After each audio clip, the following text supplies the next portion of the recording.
Photo జీవితం నశ్వరం, photo శాశ్వతం అని స్టూడియో చిన్నేశ్వర్లు ఇంగ్లీష్లో బోర్డులు కట్టినప్పటి నుంచి నాకు ఫోటో దిగాలని ఎంతో కోరిక. ఏ వేళ ఏమైపోతామో, కౌమారంలో మీసంకింది దరహాసాన్ని, యవ్వనంలో కళ్ళలో భవిష్యదాశనం సజీవ చిత్రిక బట్టి నా మీద నాకు చాలా ప్రేమ కదా, చూసుకుందామని. అద్దంలో ఉన్న మొహమే కనిపిస్తుంది, ఫోటోలో ఉండాల్సిన మొహం చూసుకుందామని. నేను విద్యార్థుల స్నేహం పట్టినప్పటి నుంచి, యువకుల సాహచర్యంలో తిరుగుతున్నప్పటి నుంచి, మనుషుల్ని ప్రేమిస్తున్నప్పటి నుంచి నా ఫోటో మీద పోలీసుల ప్రేమ పుట్టుకొచ్చింది. నేను ఎప్పుడూ వినలేదు నేరస్తుల స్థానంలో నిర్భయస్తుల ఫోటోలు ఉంటాయని. రక్త బంధువులు, స్నేహితులు, ప్రేమికులు జ్ఞాపకంగా, తీయగా, ఉద్విగ్నంగా దాచుకునే ఫోటోలు పోలీసులకు కావాలంటే పోజిచ్చే మంచి మూడ్లో మనస్సు కలుపుకోమన్నట్టు. చిరునవ్వు వెన్నెలలు చెందిన చోట దాహం అంటే వాడు మూత్రం పోశాడు. చిగురించే యవ్వనాన్ని సిగరెట్లతో కాల్చాడు. ఫోటో కాదు, లాకప్లో మేకుకు మండుతున్న నెత్తురును వేలాడదీశాడు. సూర్యుడిని డార్క్ రూమ్లో గడుపుతున్నాడు. రశ్మి రహస్యం కక్కమని అడుగుతున్నాడు.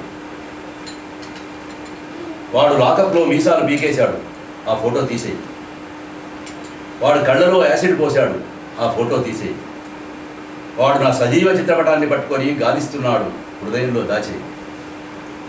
ఆ మునివేళ్లతో తాకే ఫోటోను ఆ దీపం వెలుగు దగ్గరికి తెచ్చుకొని చూసి ఆ ఫోటోను, ఆ మునివేళ్లతో తాకే ఫోటోను ఆ దీపం వెలుగు దగ్గరగా తెచ్చుకొని చూసి ఆ ఫోటోను కళ్ళు మూసుకున్న చీకట్లో ఆ దీపంపై ఉంచు. గతం మోసుకొచ్చే జ్ఞాపకాల సమీపంలో ఫోటో కాలుతున్న కమురు వాసన, అది ఇనుపబుట్ల డెక్కల వాసన, కాకి కడకి స్త్రీ వాసన. నాకు ఫోటో కోరిక పోయింది, నాకు ఫోటో మీద కోరిక పోయింది. ఫోటో నిలిచి ఉంటుంది, నాకు నిలకడ మీద గురిపోయింది.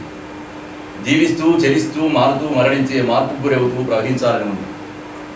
జ్ఞాపకం ఏమీ మిగలదా, దీపంలో చూడు. చిహ్నం ఏమీ మిగలదా, చైతన్యంలో చూడు. కళ్ళను మనసులోకి తెచ్చుకుంటే నీళ్లలో అలల అలజడి ఉద్యమాన్ని చూడు.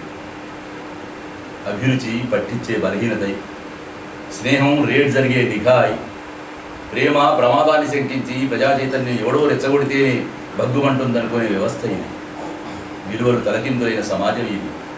ఇక్కడ స్టూడియోలోని నెగటివ్లను కూడా ధ్వంసం చేయి. మన చూసి వచ్చిన సముద్రం మూసేమని చెప్పను, నా టెలివిజన్ కన్నుల్లో విను, నా మనసు మీద చెవి పెట్టి చూడు. నేనే క్యాసెట్నై రికార్డు చేసుకొని వచ్చిన సముద్రం సంభాషణను విను. నా రక్తం ప్రతిధ్వనిస్తున్న సముద్ర విశ్వాసాన్ని, నా ఊపిరిలు ప్రతిస్పందిస్తున్న సముద్ర విశ్వాసాన్ని విను. నా పాటయే మనిషి ప్రతిఫలిస్తున్న సముద్రం నిన్ను నన్ను ఆవహించని. ఎంత దూరం నుంచి నడిచి వచ్చానో సముద్రాన్ని చూడాలని. అడవినై ఆకుపచ్చ సముద్రం కోసం ఆక్రోశించాను. గుహనై సముద్రం చీకటి లోతుల్లో వెతకడానికి నెత్తుడిలోని వెలుగునంతా కళ్ళల్లోకి తెచ్చుకున్నాను. కొండనై తల ఎత్తి చూసి నదినై పరిగెత్తుకొచ్చాను.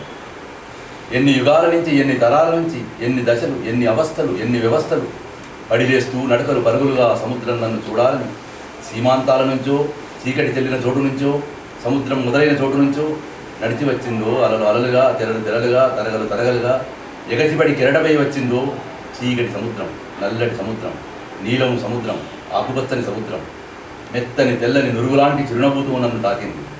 అన్ని సముద్రాలలో తానై, తనలో అన్ని సముద్రాలై నా కాలివేళ్లలో మునివేళ్లు కోనిచ్చి పిలిచింది.